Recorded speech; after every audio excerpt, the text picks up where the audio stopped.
bicara seperti ini mewah. Makanya saya pengen nangis kalau menyadari ini. Karena suatu saat saya tidak akan bisa menggerakkan lidah saya lagi. Suatu saat saya tidak akan bisa mendengarkan getaran pita suara saya lagi. Bahkan suatu saat saya pun tidak bisa memegang mic ini lagi. Saya memegang mic ini dengan kesadaran penuh bahwa ini adalah sebuah kemewahan. Bahkan kalau saya sedang cuci tangan saja di wastafel, aduh, pertama saya mengucapkan terima kasih karena air masih datang. Yang kedua, saya berterima kasih karena saya masih diberi izin merasakan dinginnya air bersentuhan dengan kulit saya. Karena pada saatnya saya tidak akan merasakan lagi sentuhan air dirasakan oleh saya. Mungkin air menyentuh kulit saya, tetapi saat itu rasa untuk merasakan itu akan tidak ada lagi. Betapa banyak kemewahan yang kita abaikan, bisa kentut saja malah ditertawakan. Karena otak kita udah rusak. Begitu kita kentut, tubuh kita dianggap najis, dianggap kotor. Padahal ketika kita makan sesuatu, ya pasti dong ada yang sebagian jadi nutrisi, sebagian jadi darah, sebagian jadi daging, sebagian jadi tulang, ya sebagian jadi gas. Karena yang kita makan itu kan berasal dari 4 unsur. Ada unsur tanahnya, unsur airnya, unsur udaranya, ada unsur apinya. Wajar dong kalau kentut. Bisa kentut itu bagi saya mewah, karena suatu saat nggak akan bisa kentut lagi. Tapi karena otak kita udah rusak, kalau orang kentut itu malah ditertawakan.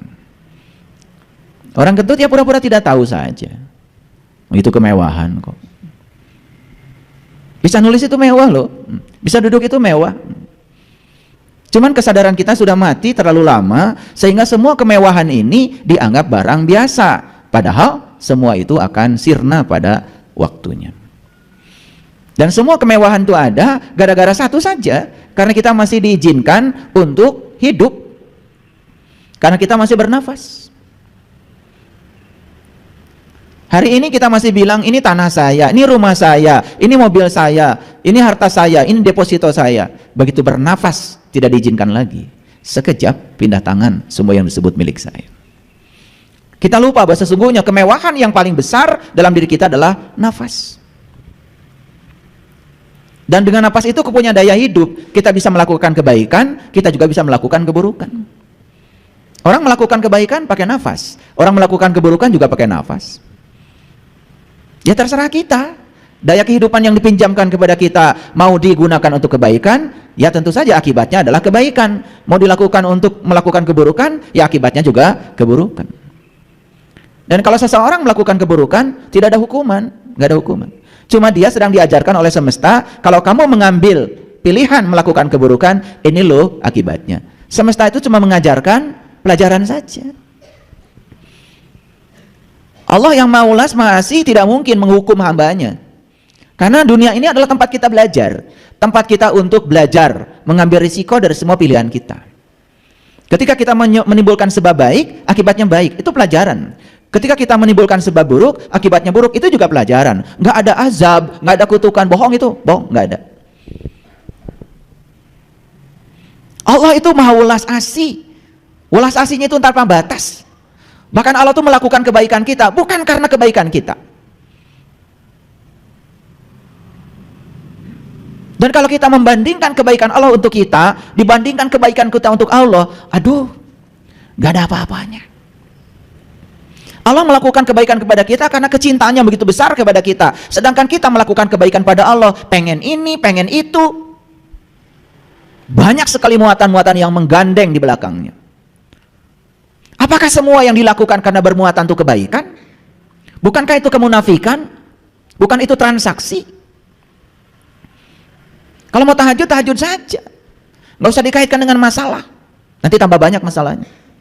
Kalau mau duha, duha saja, nggak usah dikaitkan dengan syaratnya rezeki atau usaha sedang bangkrut, nggak usah, tambah bangkrut. Coba lakukan kebaikan itu semata-mata karena kecintaan kepada Dia, karena Dia begitu besar cintanya kepada kita, itu saja. Bahkan dengan cara yang semacam itu, maka dengan mudah kita bisa bertransisi dari kegelapan menuju cahaya. Oleh karena itu, mari kita bersyukur hari ini kita masih hidup, bernafas, masih merasakan begitu banyak sensasi. Bahkan saya kalau naik mobil, saya duduk dulu. nggak buru-buru. Karena bisa merasakan pantat ini nempel di jok mobil tuh mewah. Kemudian saya pegang setir, ketika tangan saya pegang setir itu, saya rasakan dulu, saya hadir betul-betul di situ. Saya berterima kasih kepada medan energi tunggal yang masih mengalir dalam tubuh saya. Kalau tidak ada medan energi tunggal itu, tangan saya pun tidak akan bisa dikepalkan seperti ini memegang setir. Dan kalau kita sadari sepanjang perjalanan itu, nikmati saja. Mendengarkan suara klakson itu mewah. Mendengarkan suara teriakan orang itu juga mewah. Dan kalau kita hadir di sini saat ini sekarang, di setiap ruang dan waktu, kemewahan itu akan terasa. Bahkan kalian bisa memasangkan peniti itu mewah. Ada orang, mohon maaf, sudah dikurangi fungsi tangannya. Anggap saja stroke ringan. Pasang penitik itu susahnya setengah mati. Jangan-jangan pasang penitik bisa memasangkan kancing saja, memasukkan kancing di lubang, itu merupakan sesuatu yang mahal saat itu, karena daya dari tangannya sudah dikurangi oleh semesta. Betul atau tidak?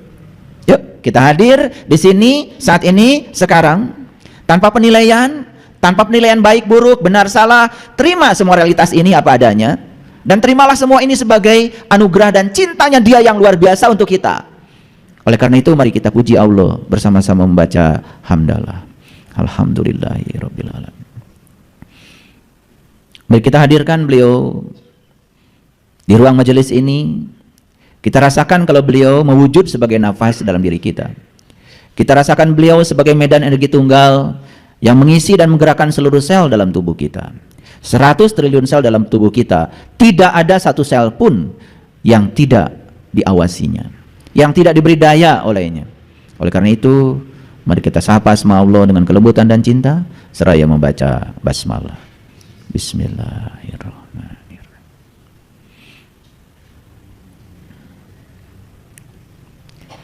Coba mengucapkan basmalah itu dengan kesadaran. Mengucapkan alhamdulillah itu dengan kesadaran penuh. Atas nama Allah yang Maha Pengasih dan Maha Penyayang. Rasakan cinta kasihnya beliau yang luar biasa itu. Tidak ada satu kelahiran pun ke dunia ini kebetulan. Tidak ada satu kelahiran pun datang ke dunia ini sia-sia. Semua kelahiran kita itu direncanakan dengan luar biasa oleh Allah. Makanya begitu bilang alhamdulillahi rabbil alamin. Segala puji bagimu ya Allah, segala puji habis untukmu ya Allah. Karena engkau adalah Rabb al-alamin. Engkau adalah kehadiran, engkau adalah keberadaan. Tidak ada satu peristiwa pun yang terjadi tanpa kehadiranmu ya Allah.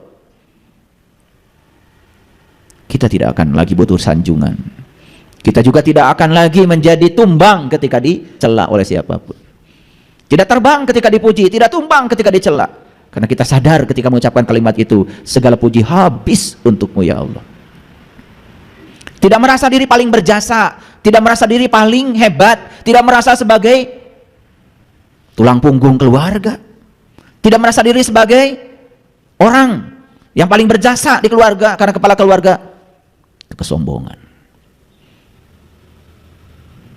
Kalian yang laki-laki tidak akan dititipi rezeki oleh Allah kalau tidak ada doa dari istri dan anak-anak kita. Gak ada jasamu, karena segala puji milik Allah.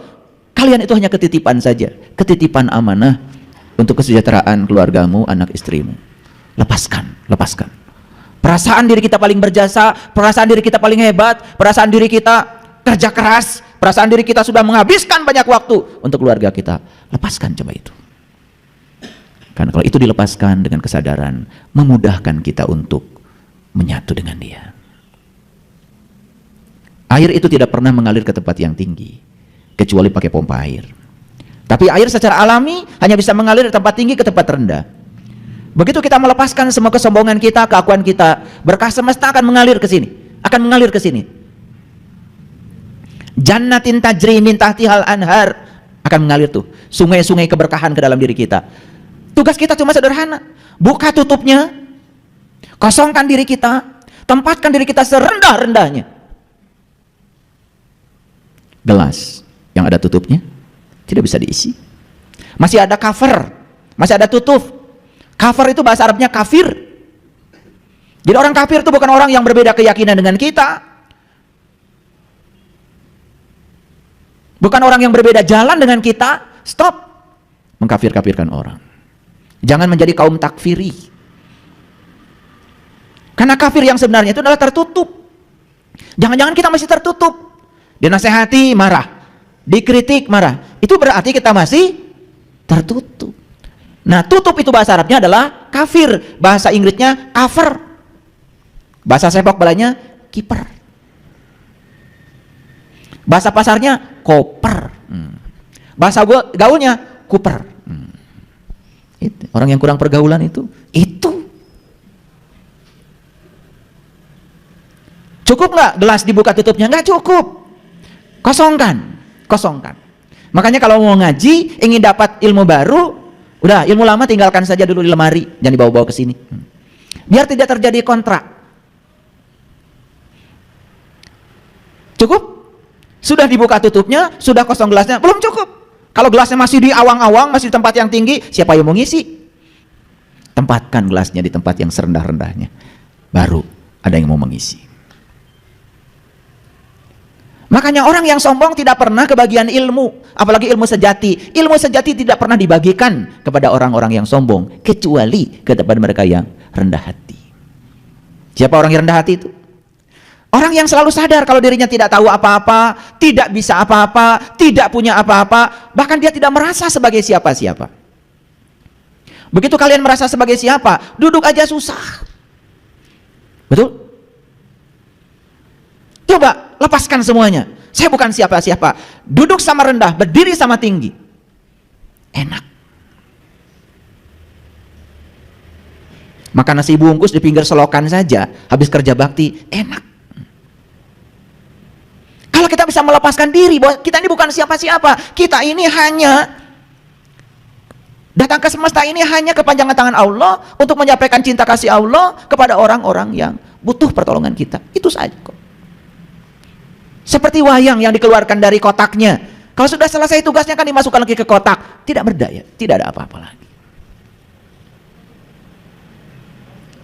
Nah, oleh karena itu hari ini saya akan mengajak kita untuk menyelam lebih dalam lagi. Siap-siap. Karena menyelam itu ya banyak risikonya. Kalau tidak punya keterampilan menyelam, yang namanya menyelam ke kedalaman lautan, sebelum kita mendapatkan mutiara di kedalaman selam kita, ya tentu saja banyak sekali gangguannya. Kita akan berhadapan dengan ombak yang besar, kita akan berhadapan dengan binatang buas. Karena tidak ada sesuatu yang bernilai tinggi itu gratis. Semua perlu pengorbanan. Makanya jangan picik dan licik belajar spiritual. Ya. Ingin mendapatkan Allah yang tanpa batas, pengorbanan kita juga harus tanpa batas. Orang yang masih hitung-hitungan dalam kehidupannya, aduh, masih picik, masih licik, ingin dapat yang tanpa batas, tetapi hitung-hitungan. Mau pergi ke tempat kajian saja, masih mikir, aduh ini kesana harus pakai ongkos, aduh kesana harus pakai bensin, aduh belum tol lagi. Orang yang semacam itu tidak akan pernah mendapatkan rezeki spiritual yang tanpa batas. Padahal itu uangnya uang punya Allah yang dititipkan kepada kita. Sebetulnya uangnya punya Allah. Wajar dong kalau digunakan untuk kepentingan dia. Betul atau tidak? Yuk, hari ini kajian kita akan lebih dalam. Saya beri judul, semua kehidupan diselubungi cahaya, bukan kegelapan. Jadi sebetulnya semua kehidupan itu diselubungi oleh cahaya, bukan kegelapan. Tapi kenapa kok ada sisi-sisi kehidupan yang seakan-akan di situ hadir kegelapan? Mengapa itu terjadi? Mari kita jawab. Sehingga selesai dapat kajian ini, kita sadar bahwa sebetulnya kita pun diselubungi oleh cahaya. Kalau kita diselubungi oleh cahaya, berarti kita ini sebetulnya tidak boleh memasuki ruang kegelapan. Matahari itu tidak pernah diam. Matahari itu tidak pernah tidak memancarkan cahayanya. Cuman karena buminya saja yang suka membelakangi matahari, maka jadilah kita kegelapan. Jadi jangan pernah berpikir matahari itu kayak lampu. Hidup mati, tidak. Matahari itu terus hidup, terus bercahaya. Cuman karena bumi kita yang berotasi, bumi kita yang berevolusi, kadang-kadang bumi kita ini membelakangi matahari. Kan bumi kita tuh kayak bola. Yang mataharinya di sana, kita ada di punggungnya sini, ya kegelapan. Jadi mataharinya sendiri tidak pernah gelap, ya, selalu bercahaya. Loh, Matahari terus bersinar, sementara kita kadang ada cahayanya, kadang tidak. Karena posisi kita yang berubah-ubah, bukan? Sadar apa tidak? Bahkan saat kita ada di depan bumi, ya, berhadapan dengan matahari, bisa jadi kita tidak kebagian cahaya matahari kalau kita terus bersembunyi di kamar kita. Bahkan kita pun tidak kena sinar matahari walaupun sudah keluar dari kamar kita, karena kita terhalangi oleh kabut yang begitu tebal di atas kepala kita. Jadi terlalu banyak sebetulnya alasan untuk kita tidak terkena sinar matahari. Yang pertama, kita salah posisi karena kita di punggung bumi. Yang kedua, kita masih saja tinggal di kamar, teriak-teriak, kok matahari tidak berkunjung ke sini ya? Lah, kamu yang mengunci diri di kamar kemudian menyalahkan matahari. Keluar dong dari kamar, ya, lihat alam yang luas, berjemur sedikit, menikmati sinar matahari. Makanya matahari di Quran dikatakan ada dua, Robul Masyriqain wa Robul Maghribain. Ada dua matahari kata Allah di Quran surat Ar-Rahman. Satu matahari jasmani untuk proses fotosintesa jasmani, satu lagi matahari ruhani untuk pendewasaan jiwa kita. Nah, jiwa-jiwa yang terkoyak, jiwa-jiwa yang tidak terkena sinar matahari ruhani itu, jiwa-jiwa yang semacam itu kerdil, kurus, sempit, dan itulah jiwa-jiwa yang akan mendorong setiap pemiliknya ke dalam penderitaan. Jadi setelah ini mari kita buka, ya, kita keluar, ya, karena sinar matahari tidak pernah sirna, tidak pernah tidak ada. Posisi kita yang berubah-ubah. Oke? Baik. Jadi semua kehidupan itu diselubungi oleh cahaya, bukan kegelapan. Jadi harusnya hidup itu menakjubkan kalau kita tahu caranya, tahu ilmunya. Baik. Supaya kajian kita ini ada dasarnya, kajian kita ini dipercaya, ada dalilnya, ada argumennya, saya akan coba memadukan hasil-hasil kajian terbaru dari dunia sains. Kemudian nanti saya akan hubungkan dengan Al-Quran, karena kita punya pedoman hidup, dan cermati semua ayat-ayat yang akan saya sampaikan hari ini. Dan saya menampilkan di layar ini adalah sebuah buku yang sangat saya kagumi. Yang menulis buku ini adalah ahli fisika terkini, namanya Gary Zukav. Dia menulis buku yang sangat luar biasa, itu judulnya The Seed of the Soul. Dia adalah seorang penulis buku yang sangat terkenal. Dia orang Amerika. Menurut saya dia sangat Islami, karena saya sudah mendalami isi bukunya. Saya tidak pernah tanya agamanya beliau apa, tapi setelah saya membaca isi bukunya, beliau ini sangat Islami. Dan wujudnya nanti kita akan lihat bagian dari apa yang beliau sampaikan di bukunya. Jadi The Seed of the Soul ini cerita tentang fisika ruh. Jadi melihat ruh dari dimensi fisika. Nah, apa fisika? Fisika itu berhubungan dengan dua, materi dan energi. Materi dan energi. Materi dan energi itu setara. Itu kata Einstein. Karena materi itu tercipta dari energi, dan energi juga tercipta dari materi. Ayo, sadar? Sadar?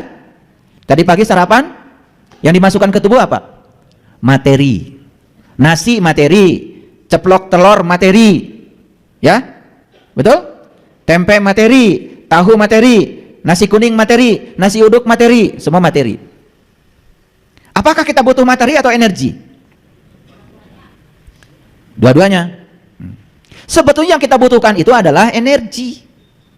Tapi karena energi ada di materi, maka yang kita masukkan materi. Dan kita ini enak banget, cuman memasukkan saja. Proses selanjutnya tidak pernah turut campur. Begitu sudah masuk makanan lewat perut, mulailah Allah bekerja, memfungsikan lambung kita, memfungsikan usus kita. Betul? Mana yang nutrisi, masukkan ke dalam darah. Mana yang sampah, masukkan ke anus. Luar biasa. Dan kita sama sekali tidak pernah turut campur. Taunya pengen pup aja, keluar tuh. Mana yang jadi darah, mana yang jadi jantung, mana yang jadi paru, yang mana yang jadi tulang, yang mana yang masuk ke otak, mana yang jadi unsur mata kita, mana yang jadi unsur hidung kita, mana yang bagian untuk tangan kita. Kita tidak ikut campur. Siapa yang mengerjakan semua itu? Kehadiran nafas pada diri kita. Masihkah kita mencari dia di luar diri kita? Karena hidup tanpa kesadarannya seperti itu. Makan cepat-cepat, semuanya serba cepat tanpa hadir. Apa yang terjadi? Lapar makan lagi, lapar makan lagi. Ya Allah. Tidak sadar bahwa sesungguhnya yang kita makan itu materi, harapan kita menjadi apa? Energi. Apa energi itu secara fisika? Energi adalah kemampuan untuk melakukan usaha. Nah, setelah kita makan, usaha apa yang kita lakukan? Coba tanya. Malah habis makan nasi goreng tengah malam langsung tidur. Ya sudah, jadinya apa? Hanya membuat perut jadi gak jelas. Maaf ya, banyak yang gak jelas. Jadi materi dan energi itu setara. Jadi kalau saya sebetulnya, kalau energi itu terpisah dari materi, ya saya ingin memasukkan energi aja, biar nggak usah gosok gigi, betul nggak? Nggak usah makan. Karena yang kita butuhkan sebenarnya energi. Nah, kita tidak sadar bahwa sebetulnya di balik materi ada energi. Dan sebetulnya materi pun berasal dari energi. Coba bisa memahami saya? Itu yang namanya nasi itu kan berasal dari energi matahari, energi kan? Berasal dari udara, energi kan? Betul? Berasal dari air, energi kan? Berasal dari mineral-mineral yang ada di tanah, energi kan? Jadi sebetulnya bolak-balik aja, energi jadi materi, materi jadi energi, gitu aja. Makanya materi dan energi itu setara. Nah, yang kita akan bicarakan di sini adalah fisika ruh. Jadi, ya kita akan lebih banyak berfokus pada aspek energi. Karena ruh itu adalah energi. Maka ketika aku sudah selesai menciptakan tubuhmu, aku tiupkan ruhku. Setelah ditiupkan ruhku ke dalam tubuh ini, maka tubuh ini jadi berdaya. Energi bukan? Tubuh ini menjadi berwibawa. Energi bukan? Tubuh ini jadi berdaya. Energi bukan? Iya. Tubuh ini bisa bergerak karena ada yang menggerakkan dari dalam, yaitu energi. Paham ya? Oke. Sebelum masuk ke situ, saya akan mulai membahas dasar-dasarnya dulu. Mari kita lihat Quran surat Ad-Dukhan. Quran surat Ad-Dukhan, itu surat ke-44 ayat 1 sampai 7. Surat Ad-Dukhan itu dimulai dengan Ha Mim. Ya. Ya tentu saja ya, Ha Mim. Terjemahan yang ada adalah hanya Allah yang tahu. Alif Lam Mim pun hanya Allah yang tahu. Kaf Ha Ya Ain Shad, hanya Allah yang tahu. Puas? Puas? Dulu ya kalian puas dulu. Karena satu-satunya cara supaya tidak ada orang yang nanya lagi, cukup bilang hanya Allah yang tahu. Padahal Quran itu petunjuk bukan? Petunjuk dong. Yang namanya petunjuk untuk siapa? Untuk Allah, untuk manusia? Untuk manusia. Nah, manusia ini dikasih petunjuk, judulnya Ha Mim. Kalau itu petunjuk berarti harus dimengerti dong oleh manusia. Nah, manusia pengen tahu, ya Allah, ini maksudnya apa? Ha dan mim ini. Kemudian Allah bilang, hanya Allah yang tahu. Sama saja dengan polisi bikin rambu-rambu lalu lintas. Kemudian masyarakat yang akan menggunakan rambu-rambu itu tanya Pak Polisi. Pak Polisi, ini rambu ini maksudnya apa? Kata Pak Polisi, hanya polisi yang tahu. Puas?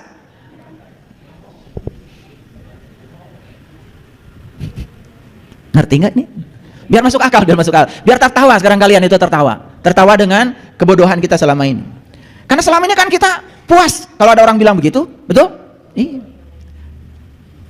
Jadi kalau polisi bikin rambu-rambu lalu lintas hanya polisi yang tahu, ya buat apa? Itu dibuat pakai biaya lagi, ditempel-tempel lagi pinggir jalan.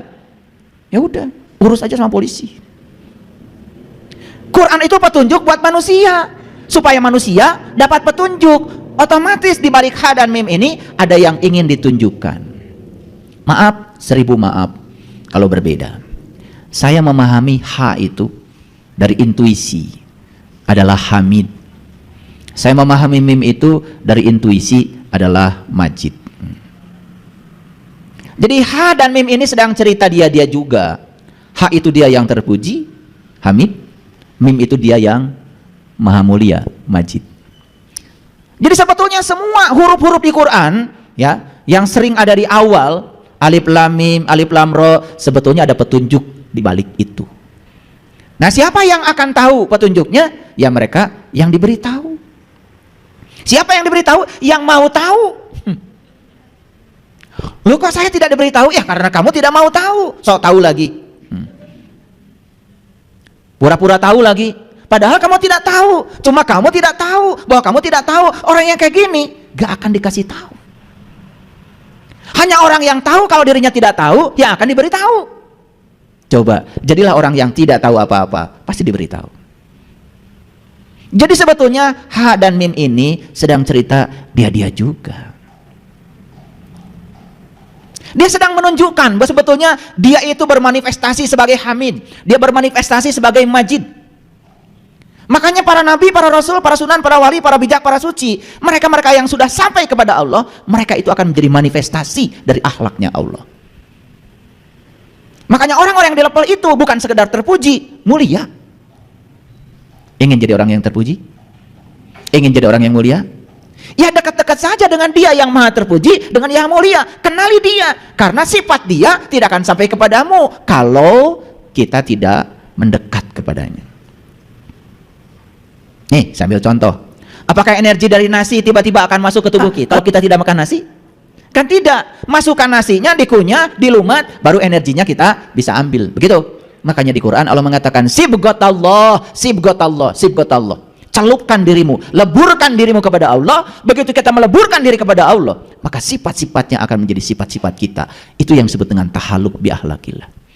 Jadi secara hakikat ha dan mim adalah dia, tetapi manifestasi dari dia akan mewujud pada diri-diri hamba-hambanya yang sudah tercelup oleh sifat-sifatnya. Mau menjadi ha, Hamid, mau menjadi mim, Majid. Kita baru nama aja, Abdul Hamid, Abdul Majid. Betul? Iya. Abdul itu kan bapaknya. Abdul Hamid, ya, bapaknya orang-orang yang terpuji. Abdul Majid, bapaknya orang-orang yang mulia.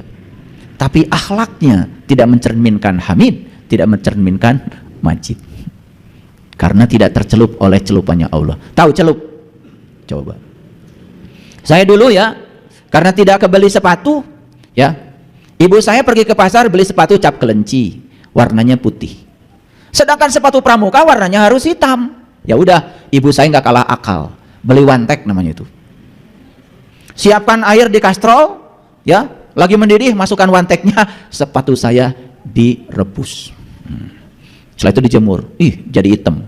Iya, makanya pulang sekolah itu kaki saya pun ikut hitam.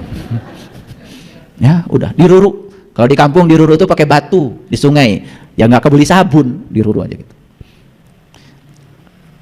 Ya, karena kita segitu aja udah bersyukur, tidak ada yang namanya keluhan. Saya juga tidak pernah protes sama ibu, kenapa sepatu kita ini kok bikin kaki warna hitam, nggak ada itu. Pokoknya itu udah enjoy aja. Makanya tidak pernah mengeluh, maka tidak pernah terulang. Hati-hati itu. Orang yang mengeluhkan sesuatu sedang menggandakan yang dikeluhkan supaya terjadi berulang-ulang. Ini yang suka mengeluh nih, saya kasih tahu. Mengeluh itu menggandakan sesuatu supaya terjadi berulang-ulang. Jadi kalau pakai sepatu kelinci dikeluhkan, seumur-umur pakai sepatu cap kelinci. Itu like attracts like, itu bahasa modernnya. Yang serupa menarik yang serupa. Hati-hati itu. Makanya kata-kata dan pikiran itu menjadi doa. Sehingga realitas hidup tidak berubah karena salah berpikir, salah berkata. Kalau suami itu pelit, jangan pernah dibilang pelit. Kalau suami itu pelit, jangan diceritakan pelitnya pada siapapun. Tambah pelit. Karena kita sendiri yang menariknya. Betul?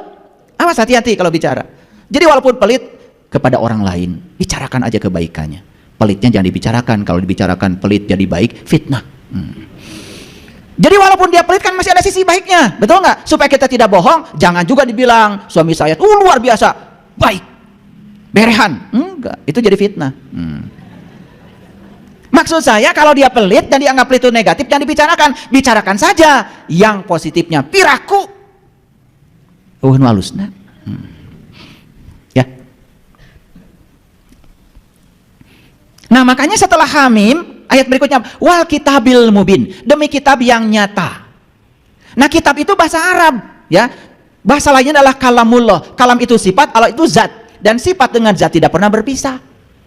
Jadi kitab sejati itu adalah Allah yang ada dalam diri. Makanya kita disuruh membaca kitab sejati itu. Iqra kitabaka kafa binafsika al-yauma 'alaika hasiba. Bacalah kitab sejatimu dan cukup itu sebagai juru hisabmu. Itu perintah di Quran itu, membaca kitab sejati.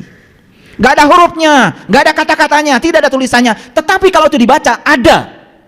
Bahkan suaranya nyaring kalau kita selalu hening mendengarkan suaranya. Cuman suara beliau itu sering terhempas oleh keberisikan pikiran kita sendiri. Makanya belajar supaya pikiran kita tidak berisik. Karena pikiran itu tidak suka saat ini, sukanya besok atau kemarin. Makanya sering berkunjung ke saat ini, pikiran kita menjadi tenang. Itu namanya mindfulness. Bahasa kerennya. Ngerti ya? Banyak yang nggak ngerti, cuma gini-gini aja. Mindfulness itu bahasa apa lagi? Jangan-jangan beda. Mindfulness itu artinya ya teknik untuk membuat pikiran tidak lompat-lompat, sehingga pikiran itu bisa hadir di sini saat ini sekarang tanpa penilaian, tanpa penghakiman, sehingga kita mudah menerima apapun apa adanya. Itu yang disebut dengan berserah diri. Udah kajian kemarin ya? Oke. Jadi bahasa asingnya mindfulness. Itu bahasa psikologi. Jadi hamim apa tadi? Ya. Ha itu dia yang terpuji, dia yang maha mulia. Secara hakikat adalah dia, asal kita. Tetapi dia bisa bermanifestasi. Siapapun manusia yang mau menyatu dengan dia, pasti kebagian haknya, pakai kebagian mimnya. Mau kebagian? Nyatu sama dia. Gimana caranya? Tidak diberi di sini. Makanya dikatakan wal kitabil mubin. Jadi kitab yang nyata itu yang pertama adalah dia sendiri, yang kedua kitab yang nyata adalah orang-orang yang sudah bisa menyerap sifat-sifat dia, itu juga kitab yang nyata. Jadi sebetulnya para nabi, para rasul itu adalah kitab yang nyata. Disebutnya juga Al-Quran yang berjalan. Makanya Nabi Muhammad terkenal akhlaknya beliau adalah Al-Quran. Jadi Quran itu sudah bukan tulisan lagi, sudah menjadi akhlak. Beda dengan kita. Baru hafal 2-3 ayat aja, wih, sudah luar biasa, bikin pondok pesantren. Makanya kita itu sekarang ya butuh pengamal, bukan penghafal saja. Ya. Inna anzalnahu fi lailati mubarakah, inna kunna mungdirin. Sesungguhnya kami menurunkannya pada malam yang diberkahi. Kamilah yang memberi peringatan. Ayo lihat saya semua. Jadi sebetulnya Allah itu sudah bersama dengan kita. Al-Hamid, Al-Majid itu sudah bersama dengan kita. Loh kok kenapa hari ini sifat-sifatnya tidak muncul sebagai sifat diri kita? Karena kita belum mendapatkan berkah. Makanya berkah itu diturunkan pada suatu malam. Malam itu identik dengan kegelapan. Dan kegelapan itu ada kaitannya dengan fisika ruh nanti. Kegelapan biasanya diidentikan dengan sesuatu yang tidak kita inginkan. Nah sementara selama ini kita suka menolak yang tidak kita inginkan, bukan? Padahal yang tidak kita inginkan itu, siapa tahu lewat jalan itu kita mencapai kesadaran. Makanya saya sering bicara dengan orang-orang yang, kenapa? Bapak Ibu, ini yang udah datang ke rumah saya, kenapa datang sama saya? Ingin belajar kesadaran. Kenapa ingin belajar kesadaran? Karena situasi sekarang sudah tidak seperti dulu lagi. Dulu duitnya banyak, sekarang tidak ada lagi. Dulu gagahnya kayak apa, sekarang gagahnya tidak ada lagi. Dan biasanya orang belajar kesadaran kan setelah itu. Makanya ada lagunya. Terang-terang kolentrang, silondok paeh nunutan, tiga brus kana durukan, mesat gobang kabuyutan. Itu lagu ma'rifat itu. Ya, bukan lagu ma'repot. Terang-terang kolentrang, terang kolentrang, itu melambangkan perang. Dan kita itu kan perang. Yang paling berat kan sebetulnya perang kita itu melawan diri kita sendiri. Cuman memang tidak kedengaran terang kolentrang, tidak terdengar itu. Beda kalau golok dengan golok kan terang. Nah itu terdengar. Padahal sebetulnya perang itu terjadi di sini, terutama perang antara pikiran dan kesadaran. Perang Mahabharata itu terjadi di sini. Perang antara Pandawa dan Kurawa itu terang kolentrang itu terjadi di sini loh sebetulnya. Jadi dalam diri kita itu ada fa'alhamaha fujuroha wa taqwa. Fujur dan takwa itu perang setiap saat. Fujur itu melambangkan Kurawa, takwa itu melambangkan Pandawa. Dan diceritakanlah yang menang adalah Pandawa. Kapan Pandawa menang? Setelah Pandawa bertemu dengan saisnya, namanya Krishna. Makanya Krishna itu perwujudan dari seorang guru kesadaran. Disebutnya itu guru mursyid. Makanya karena bimbingan Krishna, kemudian seluruh Pandawa mencapai kesadaran. Lalu bisa melumatkan orang-orang yang tidak berkesadaran. Gitu. Nah suka nggak di sini terang-terang kolentrang? Suka. Si londok, nah londok itu adalah bunglon. Bunglon itu adalah si topeng. Bahasa pewayangannya adalah dasa muka, disebutnya rahwana. Siapa dasa muka itu? Siapa rahwana itu? Dia yang suka berganti-ganti wajah, pura-pura baik, pura-pura dermawan, pura-pura suci, pura-pura tahu. Nah itu namanya rahwana. Maka disebut si dasa muka. Dasa itu 10, muka itu wajah. Wajahnya 10. Sebetulnya wajahnya yang aslinya lebih dari 10. Kapan seseorang itu berwajah lain-lain? Ketika dia belum menjadi orang yang sadar, hidupnya masih dikendalikan oleh ego dan pikirannya. Gitu. Paham ya, rahwana? Saya bukan memanggil, bukan. Paham kan, rahwana? Tadi saya keceplosan. Ya. Nah, si londok paeh nunutan. Si londok itu adalah, londok itu bunglon. Bunglon itu rahwana. Orang yang masih dikendalikan oleh pikirannya, yaitu orang yang masih menjadi diri palsu, disebutnya londok. Makanya bunglon itu ketika daun warna hijau, dia warnanya hijau. Daun warna gelap, dia warna gelap, mengikuti warna daun. Makanya dia sulit ditangkap karena dia bisa lolondokan. Paham ya? Nah, si londok ini paeh nunutan. Paeh itu mati. Mati karena ngantuk. Ngantuk itu lambang dari kelalaian. Jadi kenapa kita ini paeh? Karena lalai. Yang paeh apa? Kesadaran. Karena dikendalikan oleh pikiran. Paham? Ini saya kasih tahu dari awal. Kita kajiannya agak dalam ini hari ini. Makanya akibatnya apa? Digebrus karena durukan. Masuklah dia pada api yang menyala-nyala. Itu bahasa Sundanya durukan. Api yang menyala-nyala, bahasa Qurannya nar. Bahasa Nusantaranya naraloka.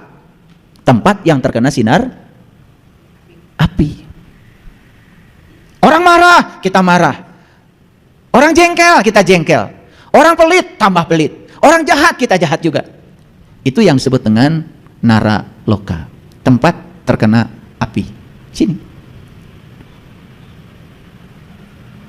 Setelah digebrus karena durukan, baru sadar. Memang semua orang belajar spiritual itu nunggu digebrus karena durukan. Dakar benghar mah. Gak ada mencari guru spiritual. Ger sehat, malaya. Ges gararing, ges sangsara, ges sagala teu boga, baru cari guru. Itulah nasib para guru spiritual tuh kasihan. Dicari nate lamun ges arareueuh. Kerbenghar mah kerjaya mah boro-boro. Ya, ingat guru spiritual. Betul atau tidak? Iya. Tapi dah nggak apa-apa, peran para guru mah begitu, ya. Mun geus digebrus kana durukan, kakara mesat gobang kabuyutan. Baru ingat nih, buyut leluhur boa-boa urang teh. Aya ilmu ti leluhur ya, nu teu kapake ke urang. Ada ilmu dari buyut kita yang selama ini kita lupakan, sehingga kita menjadi lupa tentang jati diri kita sendiri. Baru ingat buyut. Nah, buyut itu lambang dari orang-orang yang sudah mencapai kesadaran. Makanya, gitu. Idza jaa nasrullahi wal fath. Apabila jaa datang pertolongan Allah wal fath, untuk mengalami keterbukaan mata qalbu. Idza jaa nasrullahi wal fath wa ra'aitan nasa yadkhuluna fi dinillahi afwaja. Akan berbondong-bondong. Dan saat itu akan terjadi tidak lama lagi, karena kebangkitan spiritual akan terjadi tidak lama lagi. Makanya orang-orang yang berkesadaran sudah pada bermunculan. Geningan orang teh salila ieu teh teu sadar. Ya, gitu. Sibuk tetapi tidak sadar, namanya robot. Fiha yufarraqu kullu amrin hakim, urusan dari sisi kami. Sungguh, ya. Sungguh kamilah yang mengutus para rasul. Jadi untuk menemukan hak mim, agar kita bisa membaca kitab yang nyata yang diturunkan pada suatu malam. Ingat ya, malam itu lambang dari apa tadi? Kegelapan. Jadi apapun yang disebut buruk oleh kita, jangan buru-buru dinilai buruk. Siapa tahu lewat jalan itu kita akan mengalami kesadaran. Bangkrut, tidak punya apa-apa, usaha semuanya hancur lebur. Gak usah takut, kata Allah. Aku akan ganti semua yang disebut milikmu dengan aku. Sakit menderita luar biasa, gak usah takut. Lewat jalan itu kamu akan menemukan aku, kata Allah. Jadi Allah sedang menunggu di tempat yang kita tidak suka. Itu yang disebut dengan malam yang diberkahi. Paham? Paham? Gitu. Di dalamnya dijelaskan segala urusan yang penuh hikmah. Tuh kan gitu. Di dalamnya dijelaskan segala urusan yang penuh hikmah. Kalau kita sabar, kita bisa menerima tanpa penolakan, maka hikmahnya akan turun. Yu'til hikmata may yasha wa may yu'til hikmata faqad utiya khairan katsir wa may yazakaru ila ulil albab. Tetapi syarat untuk mendapatkan hikmah cuma satu, jadilah ulil albab. Siapa ulil albab? Allazina yazkurunallaha qiyaman wa qu'udan wa ala junubihim, yaitu orang-orang yang selalu ingat kepada Allah dalam keadaan berdiri, duduk dan berbaring. Jadi syarat menjadi ulul albab harus tahu dan kenal kepada Allah. Bagaimana kita bisa ingat sama Allah kalau kita belum berjumpa dengan Dia? Nyambungnya ke sana lagi, ke sana lagi. Karena memang 30 juz Quran, ya ke sana lagi memang. Kan Quran itu adalah petunjuk untuk menemukan yang memfirmankan Quran. Kan Dia. Jadi Allah berfirman itu memberikan petunjuk. Petunjuk untuk apa? Supaya kita sampai kepada Allah. Tahu puncaknya kehidupan kan innalillahi wa inna ilaihi raji'un. Paham? Paham? Oke, lanjut. Fiha yupraku kulla amrin hakim. Ya, di dalamnya dijelaskan segala urusan yang penuh hikmah. Jadi, sekarang sudah lihat malam ya? Ngerti? Kalau siang nggak usah dibahas.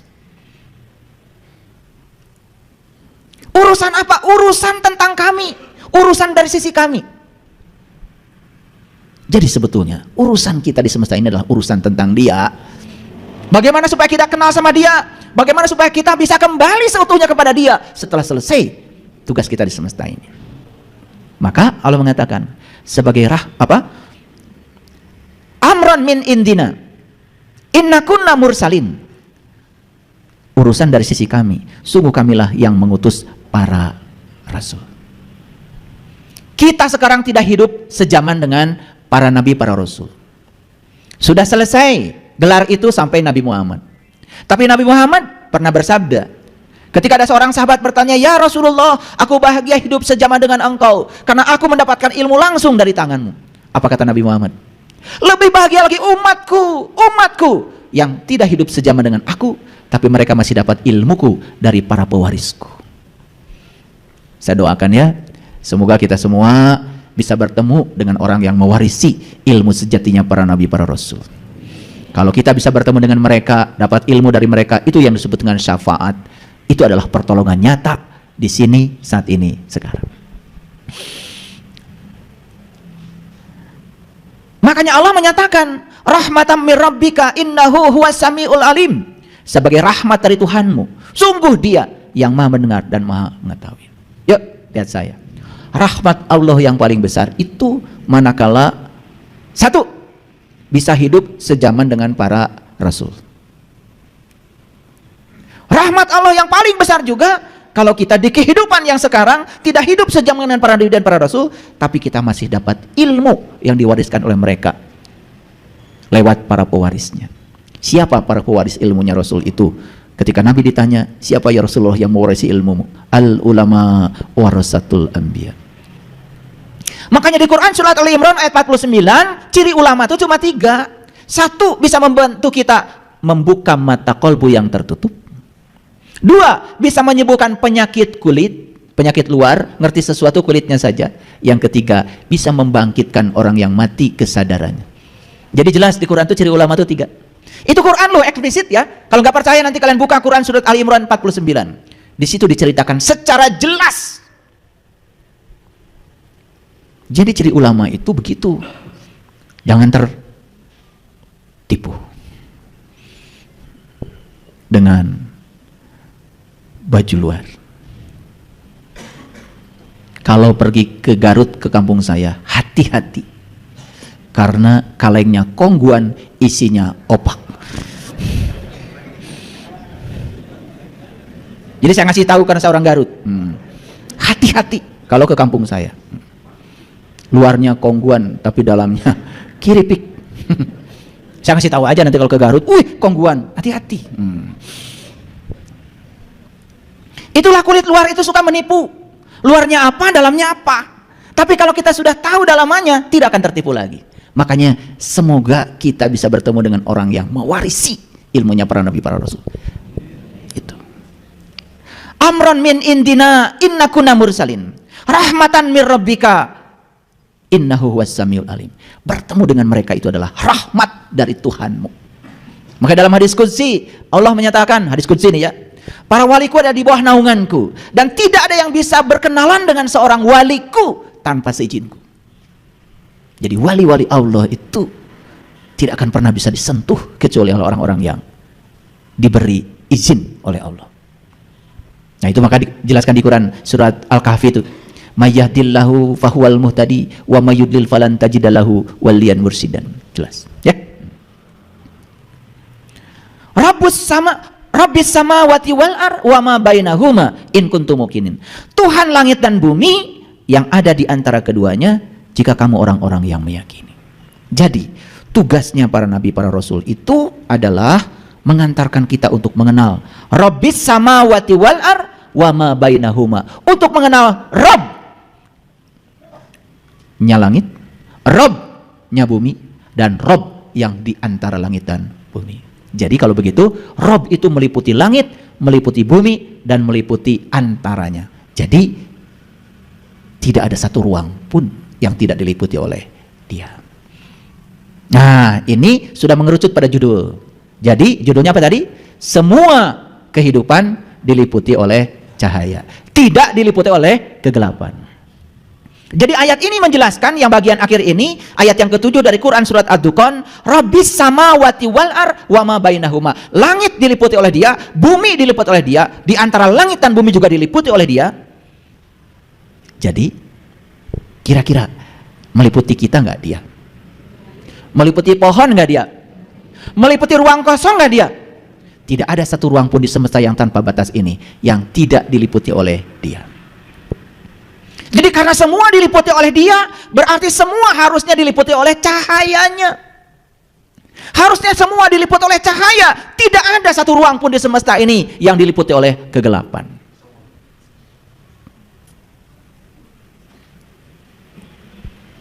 Paham? Sudah mulai masuk ke judul? Oke. Lanjut dulu ayat berikutnya. Kenapa saya tadi membahas Quran surat Ad-Dukhan itu tidak langsung saja ayat yang ke-7? Kok dia dari ayat 1, ayat 2, ayat 3, ayat 4? Karena saya ingin menyampaikan kepada kita, tidak cukup kita hanya dapat informasi kalau, oh ternyata Tuhanku itu meliputi langit, meliputi bumi, dan meliputi di antara keduanya. Tidak cukup, tidak cukup. Karena apa? Karena Nabi mengatakan, man arofa nafsahu faqad arofa robbahu. Kalau dia meliputi langit dan bumi, meliputi di antara keduanya, berarti dia meliputi kita. Betul? Jadi kalau Dia meliputi kita, berarti kita pun bisa mengenal Dia. Gitu. Jadi kenapa saya tidak langsung ke ayat yang ke-7? Kok dibahas ayat 1 sampai ayat yang ke-6 dulu? Sebetulnya pesan yang paling pentingnya adalah di ayat yang tadi Allah mengatakan, siapa saja yang bisa bertemu dengan orang yang satu, membantu kita membuka ketertutupan mata kolbu kita, 2, membebaskan penyakit kulit, 3, membangkitkan kematian kesadaran kita, maka itu adalah rahmat yang paling besar dari Tuhanmu. Itu pesannya itu, paham ya? Oke. Kita lanjut Quran surat Al-Fussilat. Surat Al-Fussilat ayat yang ke-53. Sanurihim ayatina fil afaq wa fi anfusihim hatta yatabayyana lahum annahul haq. Kami akan memperlihatkan kepada mereka tanda-tanda kami di segala wilayah dan pada diri mereka sendiri, hingga jelas bagi mereka apa itu kebenaran. Jadi mendukung ayat yang tadi. Ayat yang tadi mengatakan Dia meliputi langit, meliputi bumi, dan di antara keduanya. Tidak ada satu ruang pun di semesta yang tanpa batas ini yang tidak diliputi oleh Dia. Ayat ini menjelaskan kepada kita, kami akan memperlihatkan kepada mereka tanda-tanda kami di segala wilayah dan pada diri mereka sendiri.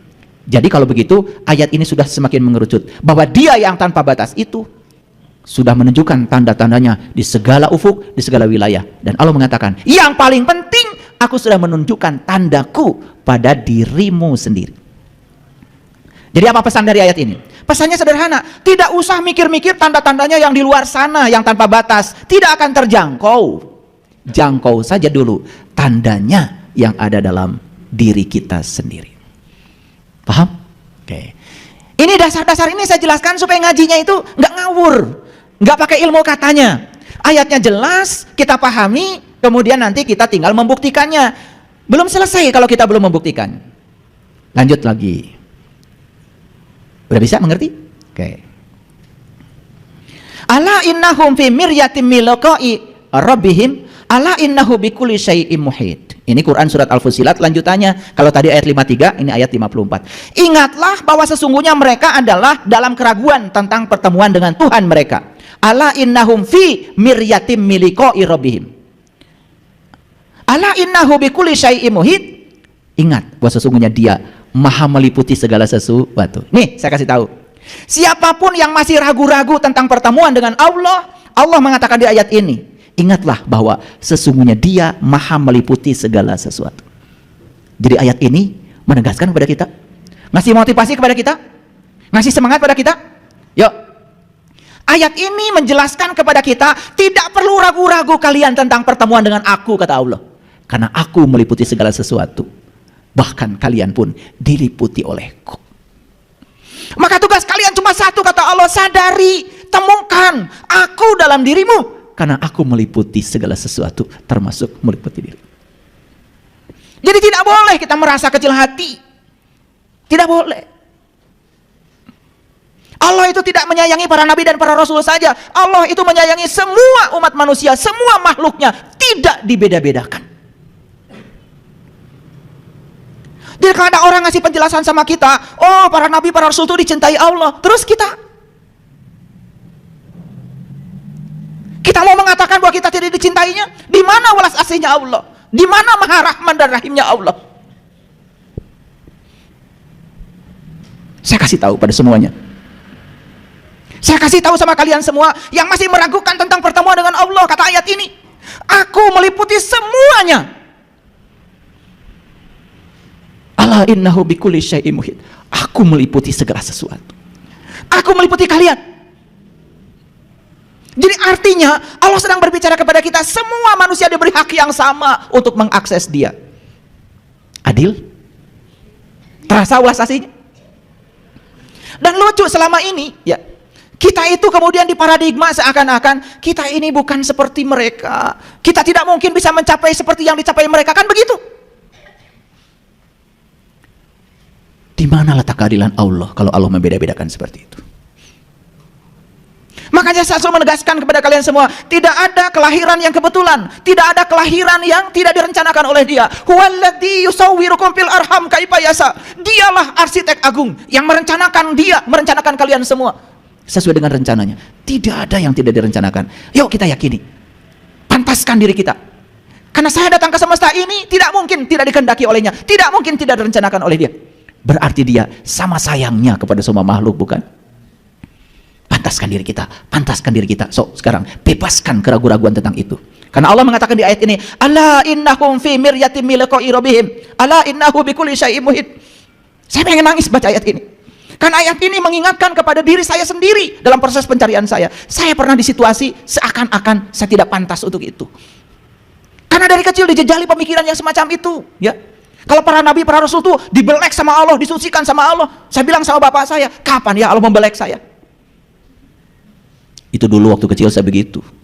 Kalau para nabi, para rasul sucinya karena dibelek oleh Allah, saya nunggu aja, kapan Allah membelek saya? Jadi kalau para nabi, para rasul itu disucikannya, dibelek sama Allah, kemudian kita tidak dibelek, ya salah Allah. Betul apa tidak? Jadi kata dibelek itu apa artinya? Para nabi, para rasul itu tekad untuk menyucikan dirinya luar biasa. Satu-satunya cara untuk menyucikan diri adalah selalu melebur diri pada Dia yang Maha Suci. Yuk, piring kita kotor, taruh aja di samping wastafel. Bisa bersih nggak? Nggak bisa. Atau pakai puisi, wahai piring kotor, bersucilah. Bersuci itu air harus menyentuh piring yang kotor, betul nggak? Ini ngerti maksud saya? Kita tidak akan bisa bersuci kalau kita tidak pernah bisa menyentuh Dia yang Maha Suci.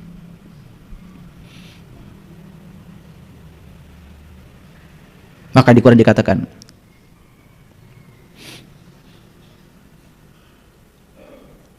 bersucilah kamu pagi dan petang.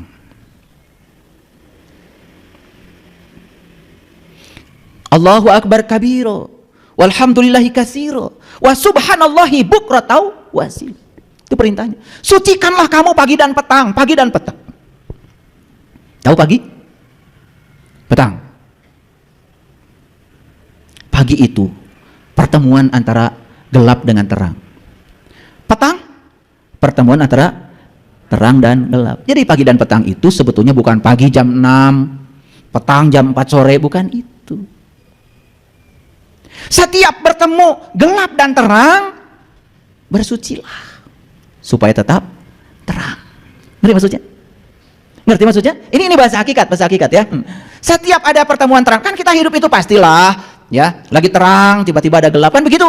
Nah, jangan sampai gelap diizinkan untuk mengotori terang. Makanya itu kan dibaca setiap kalian sholat. Allahu Akbar kabiro, walhamdulillahi katsiro, wa subhanallahi bukratan wa asila. Suka dibaca itu. Ngerti? Yang penting pahala. Pahala itu bukan nanti, pahala itu sekarang di sini. Orang sudah berbicara tentang God particle sekarang.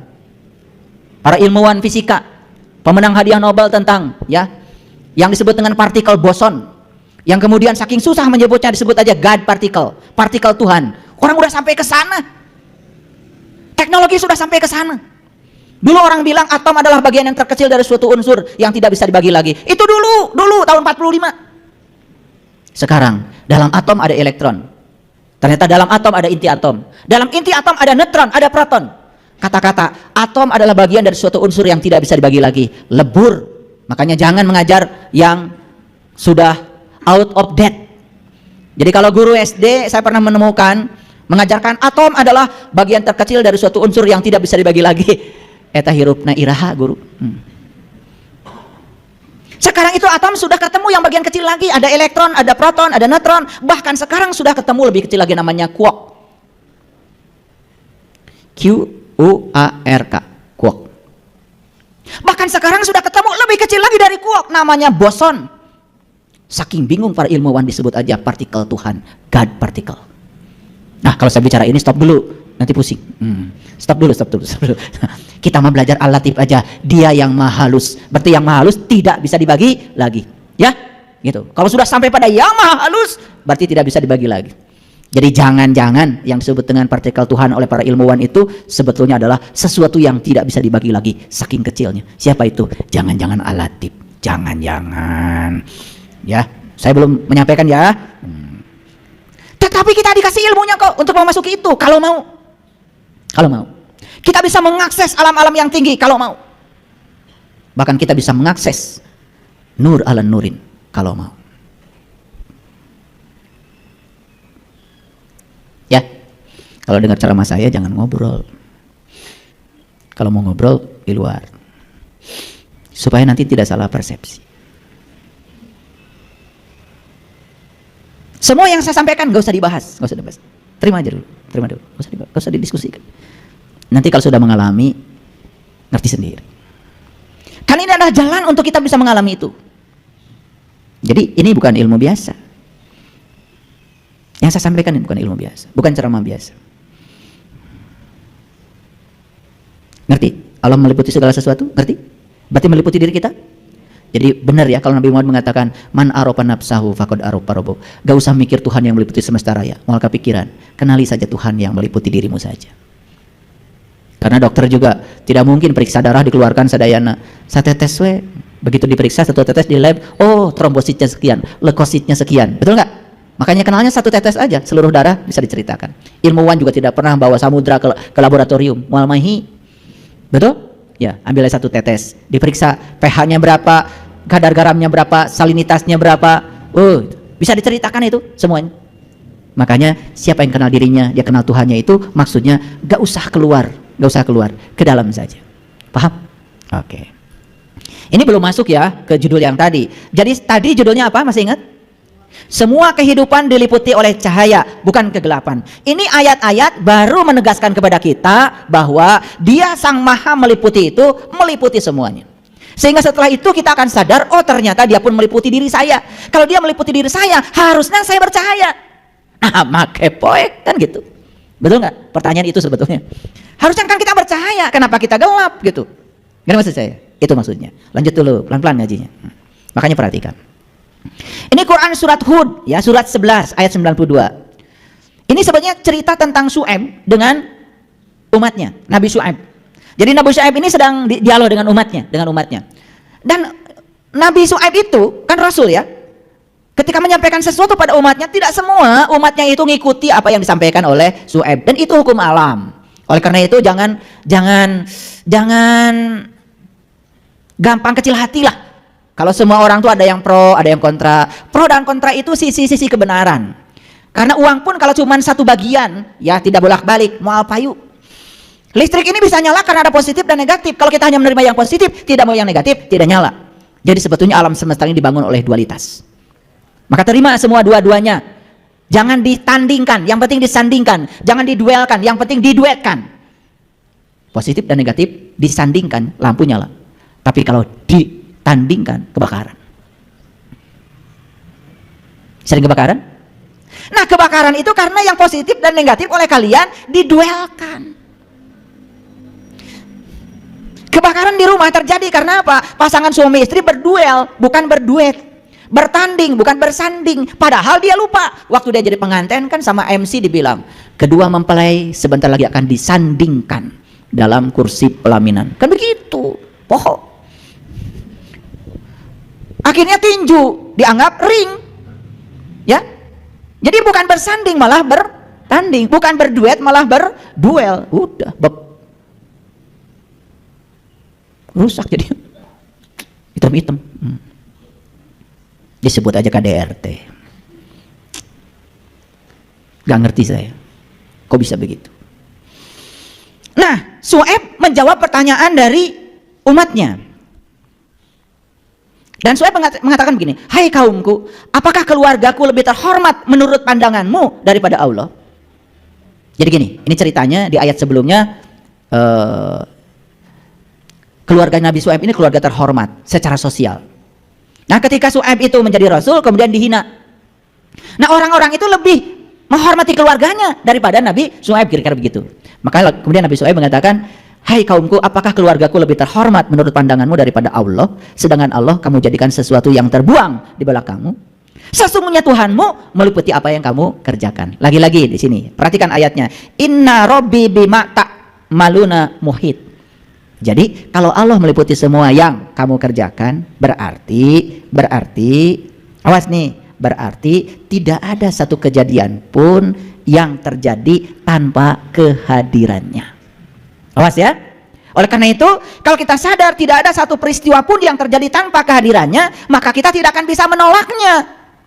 Nah, kita masih suka menilai baik buruk terhadap semua kejadian. Padahal kita tahu dari ayat ini, Inna Rabbi bima ta'maluna muhit, sesungguhnya tidak ada satu peristiwa pun yang tidak ada kehadirannya. Paham? Nah, ini nanti akan banyak pertanyaan. Kalau gitu kenapa ada orang berbuat jahat? Berarti kalau orang berbuat jahat, berarti Allah melakukan kejahatan? Nah, harus dipahami. Apa itu kejahatan? Kejahatan itu sebetulnya adalah ketiadaan Allah. Sama seperti gelap. Gelap itu sebenarnya ketiadaan cahaya. Oleh karena itu, kalau ingin menghilangkan kegelapan, tidak cukup di demo, tidak cukup diusir, tidak cukup teriak-teriak. Karena kegelapan itu hanya akan bisa hilang kalau kita mau menghadirkan cahaya.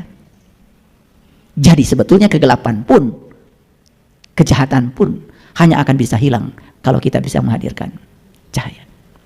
Nah, apa yang terjadi selama ini? Yang terjadi selama ini, setiap ada kejahatan, kita pun melawan kejahatan. Akibatnya kita pun jadi berbuat jahat. Jadi gelap ditambah gelap. Ini adalah cara menyelesaikan kejahatan yang kurang tepat. Nih, saya kasih tahu. Ada orang yang di penjara nggak sekarang? Ada. Kenapa di penjara? Dianggap melakukan kejahatan. Yang di penjara orangnya atau kejahatannya? Apakah kejahatannya selesai? Tidak. Maaf ya, cerdas sedikit. Kan yang dihukum, yang dipenjara orangnya. Apakah kejahatannya bisa dihukum? Nggak bisa.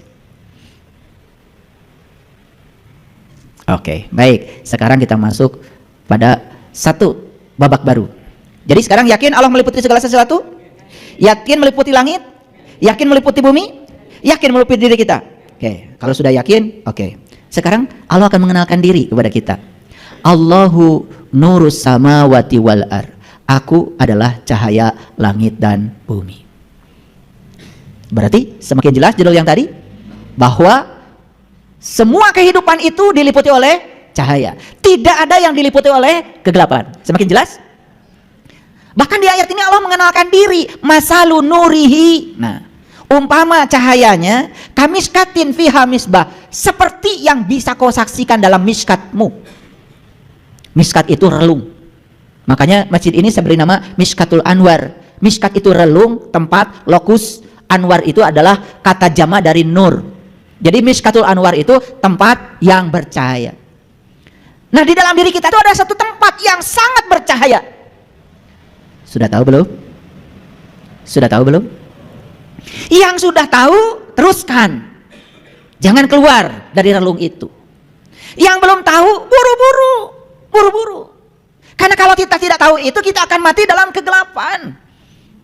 Makanya dijelaskan dalam Quran surat Al-Waqiah, ketika nyawamu sampai di kerongkongan, saat itu kamu harus melihat. Sedangkan syarat melihat harus ada cahaya. Ya, dengarkan kata-kata saya. Jadi kata Allah, cahayaku itu seperti yang ada di sebuah relung. Jadi Allah itu sudah menyimpan di situ. Fiha misbah, bahkan di dalam relung itu ada misbah. Misbah itu pelita yang besar. Dalam relung itu juga ada ajujaja. Ada bintang yang ajujaja itu artinya kaca. Di dalam relung itu ada kaca. Ada kaca. Tahu kaca? Jadi cermin, memantulkan cahaya, kaca. Ini babak luar nih, babak luar, ya. Babak kulit namanya. Karena saya belum bisa ngasih yang dalamnya, belum. Karena ayat ini tidak bisa diceramahkan, harus dialami sendiri, harus dialami sendiri. Oh, kalau sudah mengalami sendiri, udah baru. Keren lah. Kemudian ajujajatu ka'annaha kaukab. Di dalam kaca itu ada bintang yang berkilauan. Kaukab. Tahu bintang? Tahu bintang? Bintang sering digambar gini, segi 5. Padahal itu sebetulnya bukan bintang. Itu adalah kerlipan cahaya saking jauhnya. Bintang itu ya bola sebetulnya. Makanya kalau saya lagi ujian sidang mahasiswa fisika, saya suruh coba kamu gambar bintang. Kalau gambar bintangnya begini, saya suruh kembali ke TK. Karena gambar bintang itu bulat sebetulnya. Betul? Cuman kelihatannya saking terlalu jauh, jadi kerlap-kerlip. Kerlap-kerlip itu bukan rasa, itu merah rasaan. Jadi kalau mahasiswa S1 menjawab bintang itu seperti itu, ya harus kembali ke SD. Ya itu gambar bintang waktu SD. Dan di otak kita sekarang, jangan-jangan mengatakan bintang itu seperti itu. Padahal bintang itu ya bulat. Sebetulnya kayak bola. Paham ya? Itu cuman saking jauhnya. Makanya Sunan Kalijogo mengubah lagu, namanya Lir Ilir. Bocah angon, penek no blimbing kui, lunyu penek no, gitu. Bocah angon tuh kita. Kita harus memanjat pohon blimbing. Nah, pohon blimbing itu bukan pohon blimbing yang di kebun. Blimbing itu lambang dari bintang. Makanya bintang selalu lambang untuk status sosial yang tinggi. Coba tentara, polisi, kan yang dicari bintang. Bintang 1 namanya Brigjen. Bintang 2 namanya Maijen, bintang 3 namanya Letjen, bintang 4 namanya Jenderal. Masih belum puas, kasih lagi bintang 1 namanya bintang 5. Makanya hotel pun kan begitu. Ini hotel bintang 3, bintang 4, bintang 5. Kalian juga kalau nonton apa, belanja apa, kan ngasih bintang. Betul? Makanya bintang itu selalu melambangkan keluhuran. Bintang itu, ketinggian bintang itu. Makanya di Quran dikatakan, ya, ajujajatu ka'annaha kaukab. Kamu harus mencapai bintang. Makanya di masjid ada menara, di menara pun adanya bulan bintang. Bintang lagi. Pengen lihat bintang? Kan Nabi Ibrahim juga ketika ingin bertemu Tuhan, yang beliau saksikan bintang dulu. Setelah itu baru bulan, setelah itu baru matahari. Itu adalah proses untuk pengenalan. Itu Quran loh. Bahkan Nabi Muhammad ketika Isra Mi'raj diabadikan di Quran surat An-Najm. Pada saat beliau mencapai Sidrah Al-Muntaha, yang beliau saksikan juga An-Najm. An-Najm bintang. Oke. Jadi sekarang jelas judul tadi, segala kehidupan diliputi oleh cahaya, bukan kegelapan. Clear sampai sini? Oke. Jadi Allah meliputi segala sesuatu, Allah mengetahui segala sesuatu, bahkan semua yang kamu kerjakan pun sebetulnya ada dalam pengawasannya. Jadi oleh karena itu ayat ini menegaskan bahwa Allah adalah cahaya langit dan bumi. Karena kita ada di bumi, harusnya kita bercahaya. Paham? Oke. Nah, saya masuk dulu pada bukunya Gary Zukav. Ini temuan bidang optik ya, tentang putih dan hitam. Perhatikan saya. Tahu putih? Oke. Tahu hitam? Nih, sinar matahari ini warnanya apa nih? Putih. Gitu? Nah, perhatikan kata-kata saya. Ini dari buku Gary Zukav. Temuan bidang optik sekarang. Putih dan hitam bukanlah warna. Sebagaimana biru, hijau, dan merah. Jadi sebetulnya putih dan hitam itu bukan warna. Yang warna itu biru, hijau, merah. Itu warna. Jadi putih dan hitam itu bukan warna sebetulnya. Kenapa? Putih adalah kombinasi antara semua warna. Atau integrasi semua warna cahaya. Jadi sebetulnya ketika merah, kuning, jingga, hijau, nila, ungu digabungkan semua warna, itu jadi putih. Ini belajar fisika sedikit. Sedangkan hitam itu adalah ketiadaan semua warna. Jadi hitam itu sebetulnya adalah ketiadaan warna. Makanya putih dan hitam beda dengan biru, ya, hijau, merah. Paham? Nah, saya tidak akan terlalu dalam bicara fisikanya. Kalau bicara panjang gelombang, bicara frekuensi, nanti kalian bubar. Nggak ngerti. Yuk lanjut. Sekarang putih dalam spiritual. Putih dalam spiritual ya, dikaitkan dengan apa? Kemurnian, kebaikan, kebenaran, Tuhan, utusan Tuhan, malaikat, surga. Kan putih selalu begitu. Makanya ada acara-acara keagamaan biasanya kan bajunya putih. Kayak orang ihram, kan bajunya putih. Haji putih. Pecinya pulang dari sana juga putih. Padahal waktu berangkat warnanya hitam. Paham ya? Jadi putih itu apa sebetulnya? Putih itu adalah sumber energi positif dan protektif. Harusnya kalau ada orang yang pakai warna putih, orang itu merasa protektif, merasa terlindungi. Ini aneh, ada orang pakai baju putih bawa pentungan, malah orang merasa tidak nyaman. Nah, itu salah baju. Udah gitu bajunya putih, tapi TV orang diambil, pakai Allahu Akbar lagi. Allahu Akbar, TV batur. Pernah ada kejadian begitu ya? Udah itu masa lalu, udah lewat. Kenapa pakai baju putih tapi Allahu Akbar? Mau bawa pentungan. Ini namanya putih yang tidak protektif. Putih yang tidak membawa energi positif karena nggak ngerti asal baju nabodas. Jadi putih itu mewakili keutuhan ruh sebetulnya. Ya, ulangi. Jadi putih dalam spiritual melambangkan apa? Kemurnian, kebaikan, kebenaran, Tuhan, utusan Tuhan, semua lambangnya putih. Malaikat, surga, energi positif, energi yang protektif, yang melindungi, itu semua putih.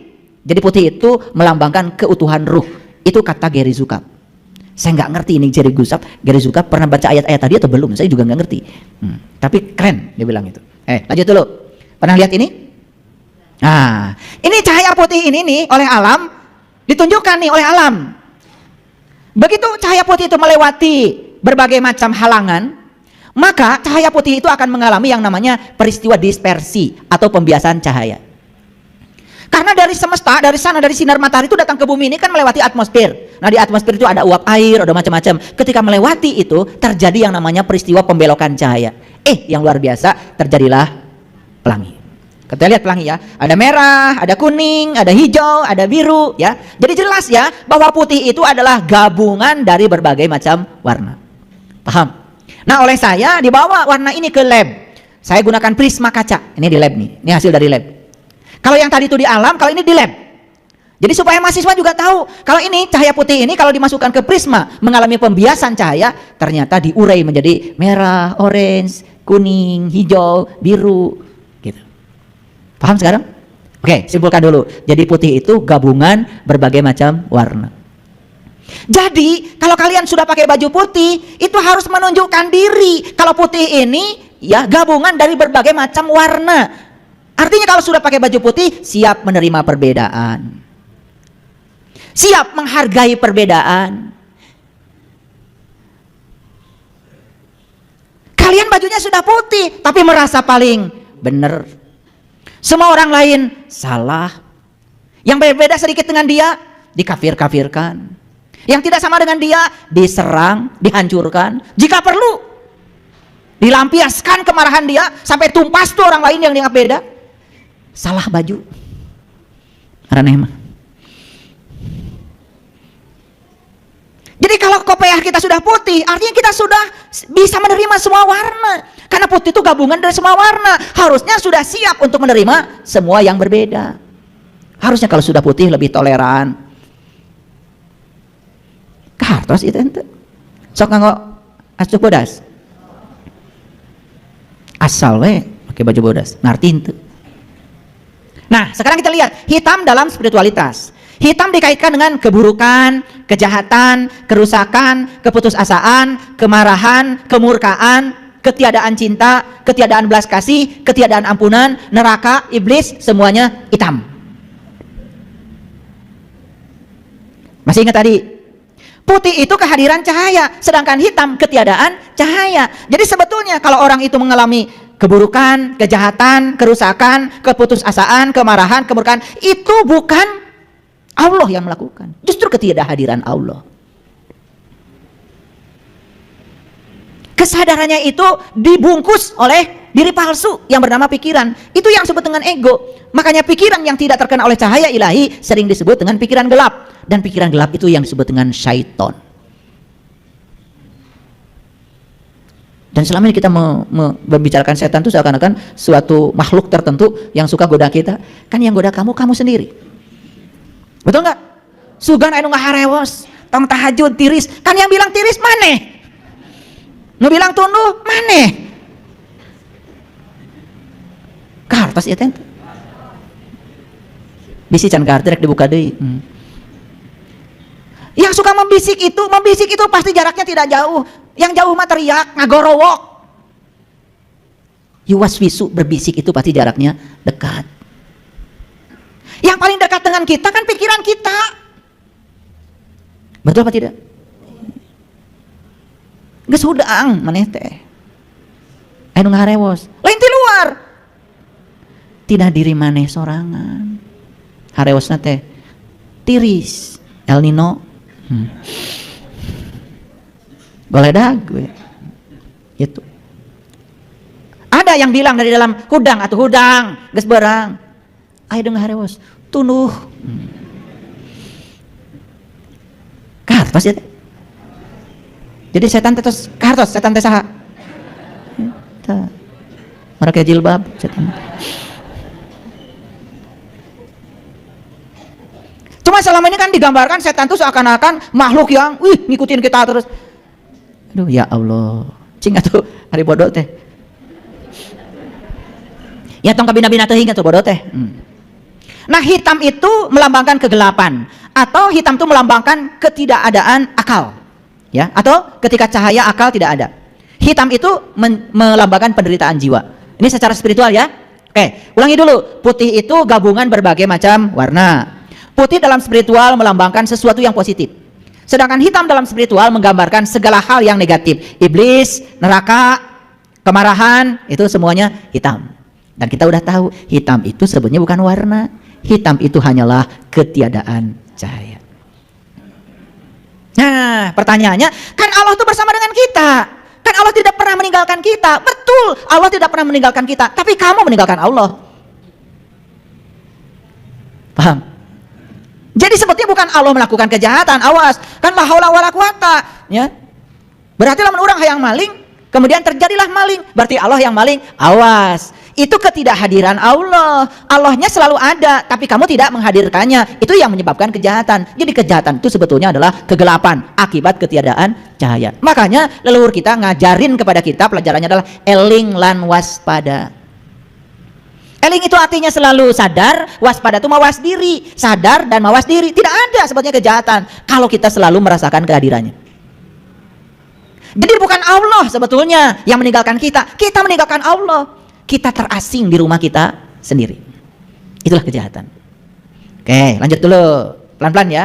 Nah, ada jiwa utuh, ada jiwa yang tidak utuh. Jiwa yang tidak utuh itu hidup dalam keadaan terkoyak. sebagaimana diwakili oleh satuan atau kombinasi warna. Ayo lihat saya lagi. Tadi kan ada warna putih, tapi ada warna pecahannya. Ada merah, ada kuning. Nah, itu sebetulnya merah, kuning, hijau dan sebagainya, itu adalah cahaya putih yang terkoyak. Paham ya? Jadi sebetulnya ya, jiwa yang tidak utuh itu artinya adalah jiwa yang dalam keadaan terkoyak. Nah, kalau gitu jiwa utuh apa? Jiwa utuh adalah hidup dalam keadaan tak terkoyak, sebagian diwakili oleh sinar putih. Jadi kalau jiwa kita ini sering terkoyak, hanya merupakan satu warna, bukan kombinasi dari warna, tidak putih. Itu yang disebut dengan jiwa yang sedang dalam keadaan kegelapan. Nah, sekarang kita tarik ke dalam dunia spiritual. Di Quran Allah mengatakan, laqad kafaral ladzina qalu inallaha salisu salasa. Allah mengatakan di Quran, setiap jiwa itu ada temannya. Teman jiwa yang pertama namanya Nurullah. Teman jiwa yang kedua namanya Nur Muhammad, sering disebut Rasulullah yang sejati. Makanya jiwa ini adalah nur yang ketiga yang setiap saat ditemani oleh Nurullah dan Nur Muhammad. Cuman kita sering terhalang dari Nurullah dan Nur Muhammad, sehingga sang jiwa tidak mendapatkan cahaya. Itu namanya jiwa yang terkoyak. Nah, jiwa yang terkoyak itu yang disebut dengan jiwa yang sedang mengalami penderitaan. Nah, sebetulnya kenapa banyak manusia yang menderita? Karena jiwanya terkoyak. Kenapa terkoyak? Karena Nurullah dan Nur Muhammad yang ada dalam dirinya sama sekali tidak diakses, sehingga dia berdiri sendiri dalam kegelapan. Nah, Nurullah itu adalah Allah, Nur Muhammad itu adalah Rasulullah. Jadi Allah dan Rasulnya yang ada dalam dirinya tidak dihiraukan. Sifat Rasul ada berapa? 4 kan? Sidik, amanah, fatonah, balagoh. Jadi sebetulnya Rasulullah sejati itu ada dalam diri setiap manusia. Kamu jangan bodoh, fatonah itu yang bicara. Kamu harus benar ngomongnya, sidik yang bicara. Kamu jangan bohong, sidik yang berbicara. Sampaikan ini bukan punya kamu, punya orang, amanah yang sedang berbicara. Jadi sebetulnya itu tuh bicara terus menerus, cuman kita tidak dengar. Kenapa? Jiwa kita tidak utuh. Itu yang disebut dengan jiwa yang terkoyak. Nah, jiwa yang tidak utuh ini harus segera dikembalikan kepada jiwa yang utuh, sehingga menemukan fitrahnya. Hebat nggak jadi garis Zukab? Hebat nggak? Hebat. Ini orang fisika bicaranya begini coba. Dari pengamatan terhadap warna timbul sesuatu yang luar biasa. Gampang kan dipahami? Kalau kalian baca buku Gary Zukab, mana bahasa Inggris deh? Lalir. Sekarang saya terjemahkan dalam bahasa yang gampang untuk dicerna. Aduh, lamun teu kaharti teh. Karunya ka saya. Nah, jiwa yang kehilangan sentuhan dari sumber cahayanya adalah jiwa yang memiliki kemampuan kejahatan sebagaimana warna hitam. Jadi kok ada orang, kan pada diri kita tuh ada Allahnya, tapi orang kok berbuat jahat. Nah, itu artinya jiwa yang kehilangan sentuhan dari sumber cahayanya. Jadi jiwa itu adalah nur juga, cuman cahaya ketiga. Dia kehilangan sentuhan dari Nurullah dan Nur Muhammadnya. Aduh, kalau ngaji bener nih, tauhid, harusnya semua orang tuh bener, dan harusnya hidupnya itu menakjubkan, nggak parwek kayak gini. Mohon izin ya.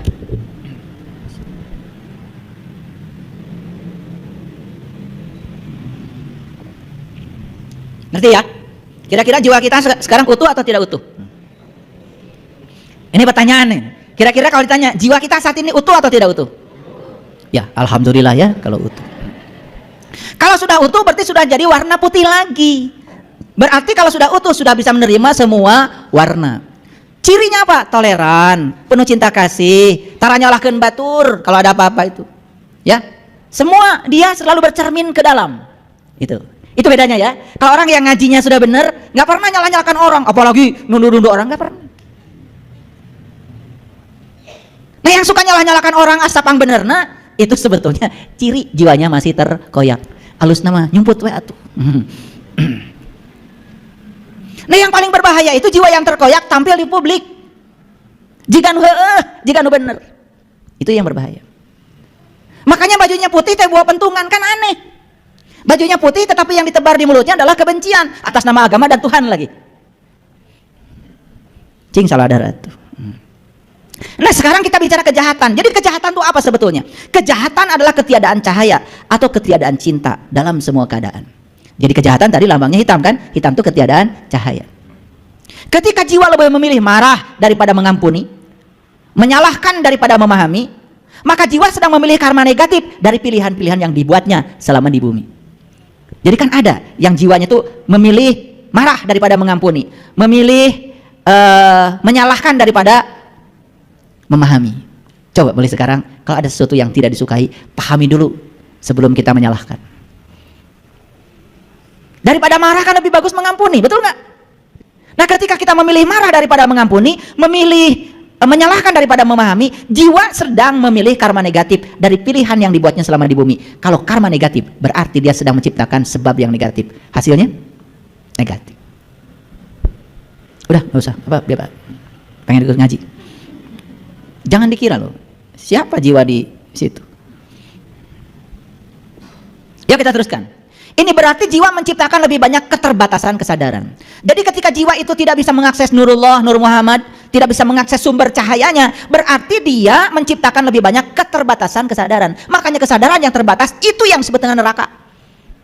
Jadi apapun jadi masalah, apapun jadi menderita, betul nggak? Masalah besar kita itu bukan di luar, para hadirin. Masalah besar kita itu ada di sini. Ketika pikiran masih menghakimi, masih terjebak benar salah, itu sumber masalah kita yang sebenarnya. Coba, ketika sesuatu disebut salah, kan kita marah. Padahal yang bilang salah siapa? Pikiran kita. Ketika sesuatu disebut buruk, kan kita marah. Yang bilang itu buruk siapa? Kan pikiranmu, hasil penilaianmu sendiri. Jadi kita ditipu terus oleh pikiran. Inilah pentingnya pikiran itu diberi cahaya. Jiwa yang memiliki keterbatasan kesadaran akan mudah tertarik pada kejahatan. Paham ya? Jadi semakin jelas ya, bahwa jiwa yang terkoyak itu menciptakan lebih banyak keterbatasan kesadaran. Nah, jiwa yang memiliki keterbatasan kesadaran akan mudah tertarik pada kejahatan. Jadi yang suka gampang tersinggung, gampang marah, gampang baut, itu jiwanya tidak utuh, walaupun tadi ngakunya sudah utuh. Cenah karasaeun. Nah, sekarang bagaimana cara memahami kejahatan? Kalau tadi kan kejahatannya udah kita pahami. Sekarang bagaimana cara kita memahami kejahatan? Yuk kita pahami. Kejahatan adalah apa tadi? Ketiadaan cahaya. Itu sebabnya kejahatan tidak bisa ditiadakan dengan cara diperangi, dihindari, atau dilarang. Tetapi harus menghadirkan cahaya. Jadi kalau anak kita nakal teh bukan digebuk. Karena anak nakal itu berarti ketiadaan cahaya. Ditempeleng, digebuk, dimarahi, atau menghadirkan kegelapan baru. Coba sebelum disalahkan, rangkul dulu. Setelah dirangkul, aduh, jangan-jangan kamu itu adalah potret dari saya. Kan tubuh kamu adalah tubuh saya, sel kamu adalah sel saya. Jangan-jangan perilaku kamu adalah mencontoh perilaku saya. Jadi kita tidak menyalahkan, malah kita minta maaf dan maaf jika ayah dan bunda pernah ngasih contoh yang salah pada kamu. Nangis pasti anak digitukan. Karena kita menghadirkan cahaya, bukan menghadirkan kegelapan baru. Kapan kegelapan bekerja?